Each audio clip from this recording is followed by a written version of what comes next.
자, 윤석열 돼서 대한민국 어떻게 돌아가고 있는지 경제 이야기 봅니다. 한국 GDP 러시아에 추월당해 세계 13위. 러시아, 브라질, 호주에 추월당한 한국입니다. 톱10 밖으로 밀려났다. GDP 13위. 문재인 정권 때 이런 일이 일어났으면 어떻게 됐을까요?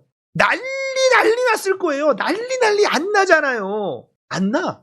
난리가 안 나요. 러시아 전쟁 중인 나라야. 전쟁 중인 나라한테 추월당했어. 우리는 전쟁하고 있는 러시아보다 더 망하고 있는 나라라니까? 러시아가 뭐가 있습니까? 자원? 근데 지금 석유나 가스 막 올랐다가 좀 내려갔거든? 얘네가 자생할 수 있는 첨단 기술이 있어. 뭐가 있어? 제조업이 강해. 그냥 그건데 러시아는 거기다 전쟁을 하고 있는데도 우리나라가 추월당했다. 자, 이건 뭐야? 러시아가 열심히 해서 추월한 게 아니라 우리가 뒷걸음질 쳐서 러시아 뒤로 그냥 밀려난 겁니다. 러시아도 꼬꾸라지고 있는데 우리가 더 빠른 속도로 꼬꾸라지고 있으니까 추월당한 거예요.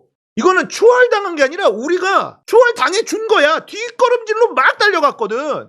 13위가 된 거예요. 이거 어마어마한 일이 벌어졌는데 언론은 별일 아닌 것처럼 보도를 하죠. 문재인 정부 때 이런 일이 벌어졌어 봐요. 어떻게 됐을까? 문재인이 나라 팔아먹는다고 발광을 했을걸?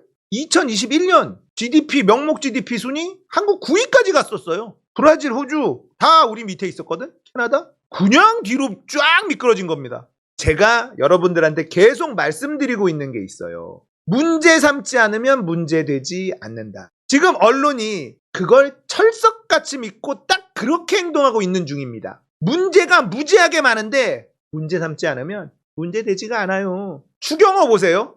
4월달입니다.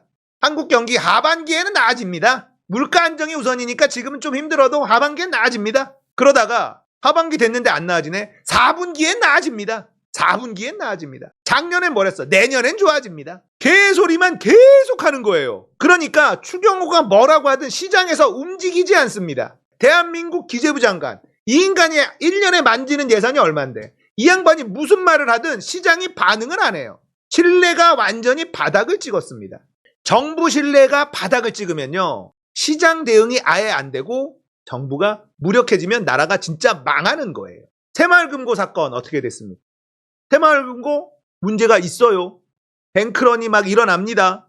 그래서 유튜버들이 막 얘기합니다. 저도 얘기했고 새마을금고에서 기왕이면 돈 빼는 게 좋겠다라고 했더니 가짜뉴스 퍼뜨리면 고발한다. 겁을 줍니다. 새마을금고 관련해서 가짜뉴스 퍼뜨리면 고발한다. 이런 얘기가 나왔어요. 새마을금고에서. 그러더니만 갑자기 유동성을 공급한대요. 이렇게 돌아가는 거예요. 기재부 장관이라는 놈은. 내년에 좋아집니다. 하반기 좋아집니다. 하반기 왔는데 하반기도 안 좋아지네. 4분기엔 좋아집니다. 계속 헛소리만 하니까 말도 안 되는 일이 벌어지고 새마을금고 사고는 터졌지. 언론에서 크게 보도를 안 하지. 유튜브에서 막 얘기하니까 가짜뉴스 고발합니다. 협박질을 하지. 그래놓고 뒤에서는 유동성 공급한다. 6조 대기시켜. 누가 믿냐고요. 정부의 말을. 심리예요. 돈의 흐름은 심리로 움직이는데 정부가 이제 제어할 능력을 완전히 상실해버린 겁니다. 하나만 한 소리 거짓말만 계속해야 되니까. 자, 7월 무역수지 적자, 6월 달에 무역수지 흑자 봤어요. 그런데 5월에 무역수지 적자보다 훨씬 더 안 좋은 불황형 흑자라고 제가 말씀을 드렸습니다.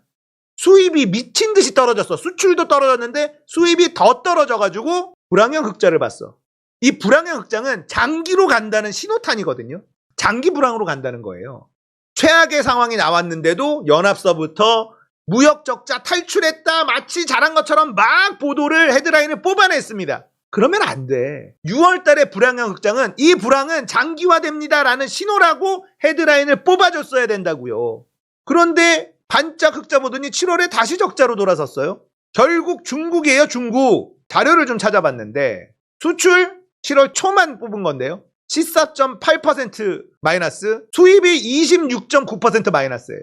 수출도 수입도 엄청나게 줄고 있죠? 문제는 중국이에요. 중국한테 마이너스 20%입니다. 자, 여기서 충격적인 게 뭔지 아세요? 미국한테도 마이너스 9%예요. 미국한테 다 퍼주고 일본한테 마이너스 20%예요. 일본한테 다 퍼주고 얻는 게 없어요. 수출 마이너스예요. 베트남도 32.5% 마이너스입니다.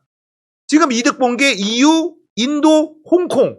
수출이 이렇게 줄어듭니다. 엄청난 일이 벌어지고 있는데 언론은 입 싹 닫고 있어요. 아무 일도 없는 것처럼. 태평성대가 따로 없어요. 문재인 정부에서 이런 일이 일어났으면 나라 망한다고 개거품 물고 문재인 끌어내야 된다고 난리 쳤을 텐데 이게 뭡니까? 문재인 정부 때 그나마 뚫어놨었던 베트남, 말레이시아 수출 뚝뚝 떨어지는 거 보세요. 수출 뚝뚝 떨어지는데 수입은 베트남 수입은 느네? 말레이시아 수입은 느네? 그러니까 윤석열이 나라를 얼마나 망치고 있는지 데이터를 좀 보면 눈에 확 들어오죠. 중국 날라갔지. 미국한테 다 퍼줬는데 미국도 지금 수출 떨어지고 있지. 베트남 그렇게 신경 썼는데 수출 떨어지고 베트남 수입은 늘어. 이게 뭐 하는 짓이냐고요. 그런데 한은도 최악이에요. 한국은행 총장 이창용이죠. 이창용. 이 인간 진짜 최악입니다. 동결했어요. 이번에도 미리 올려서 금융권 구조조정 미리 들어갔어야지 되고요. 개인도 구조조정 들어갔어야 되는데 계속 동결시키고 이를 키우기만 했어요. 그래놓고 물가보다 성장이란 얘기하고 또 자기는 책임 안 질 만한 얘기는 겁나 던졌습니다. 그래놓고 금리는 계속 동결시켰어요. 뭐 인구 성장이 안 돼서 우리나라는 저성장 국가로 들어갔다.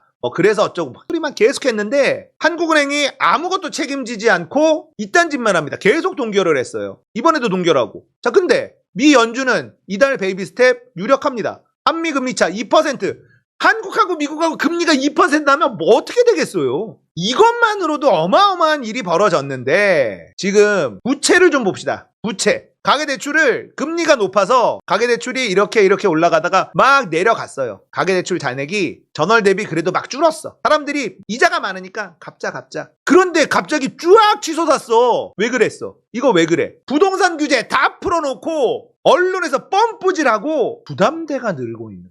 한국은행이 이거 무책임하게 방조하고 있는 거고요. 주택담보대출 1월, 2월, 3월, 4월, 5월 보세요. 둘 다가 계속 늘어납니다. 어마무시하게 늘어나잖아요. 주담대가. 왜 갑자기 주담대가 늘어나? 한국은행 이걸 왜 모른 척하고 있어? 건설사 살리겠다고 뻔뿌질하고 언론까지 들어와가지고 언론이 계속 영업사원질하고 모든 규제 다 풀고 한국은행까지 거기에 발 맞춰주니까 주담대가 계속 오르잖아요. 이게 말이 됩니까? 말이 안 되는 거거든요. 한국은행이 정부의 이 삽질을 브레이크를 걸었어야 되는데 이창용은 아무것도 안 했습니다. 오히려 도와줬지. 우리나라 금리 동결 계속하고 있죠. 3.5에서 멈춰 있는데 이유가 뭐냐? 물가가 잡혔대. 자, 물가가 잡혔나 봤어. 우리는 물가 잡힌 거 인정할 수가 없는데 밖에 나가면 너무 물가가 많이 올랐는데 무슨 물가가 잡혔지? 자, 보면은 물가가 내려갔습니다. 그런데 노란 건 뭐지? 노란 건 별로 안 내려갔는데 근원 물가예요. 석유, 가스 같은 에너지, 외국에서 출렁출렁거리는 그리고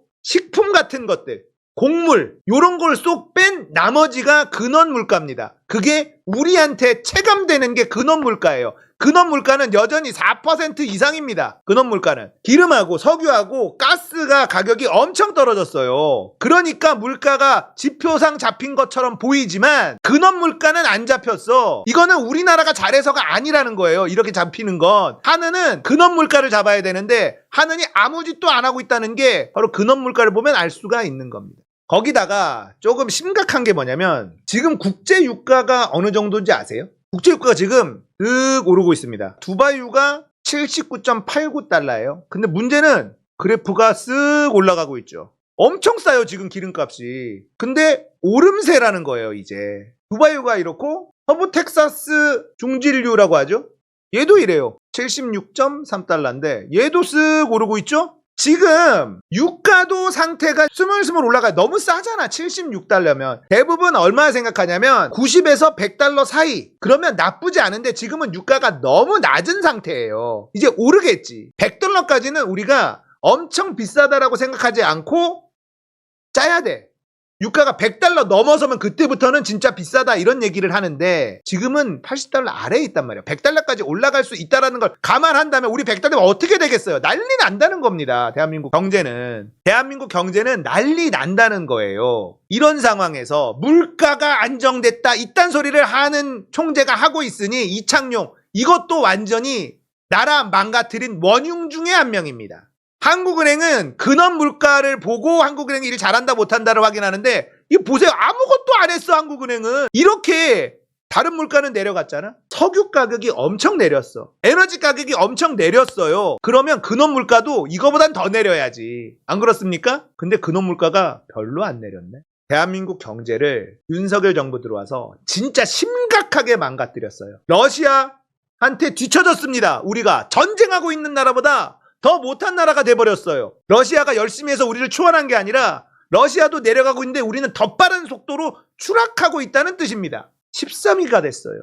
국가의 신뢰는 바닥이 났습니다. 기재부 장관이 무슨 말을 한든 시장은 움직이지 않고 있습니다. 가계부채는 천정부지로 다시 뛰어오르고 있습니다. 그런데 그것도 주택담보대출이 마구마구 늘고 있습니다. 이 정부가 건설사 살리려고 몰빵하는 바람에 전 국민이 다 위기에 처해지고 있다는 거예요. 진짜 임기 다 채우면 큰일 난다. 양평고속도로 건의로드로 이거 물고 늘어져서 탄핵시켜야지 됩니다. 큰일 났어요 진짜로. 경제가 어마무시하게 심각한데 세상 이런 태평성대가 없습니다. 지금 언론놈들은 정부는 문제 삼지 않으면 문제되지 않는다라는 이 마법 같은 주문만 계속 외우면서 일 키우고 있습니다. 이제 터지면 크게 터져서 이 정부의 능력으로는 수습이 불가능할 거예요. 저도 개인적으로는 터지지 않기를 바라요. 이제는. 그 전에는 빨리 터지면 어차피 터지고 빨리 터지면 윤석열 정부 끌어내리는데 도움이 될 거라 생각했는데 이제 터지면 진짜 큰일 납니다. 일단 수습할 능력이 없어요 여긴. 언론들이 제 역할을 못하고 있고 언론들은 계속해서 부동산 펌프질만 하고 있고 건설사 영업사원으로 뛰고 있고 경제가 제대로 돌아가겠습니까? 탄핵하는 거 외에는 우리가 살 길이 없어요. 반드시 탄핵을 시켜야만 합니다.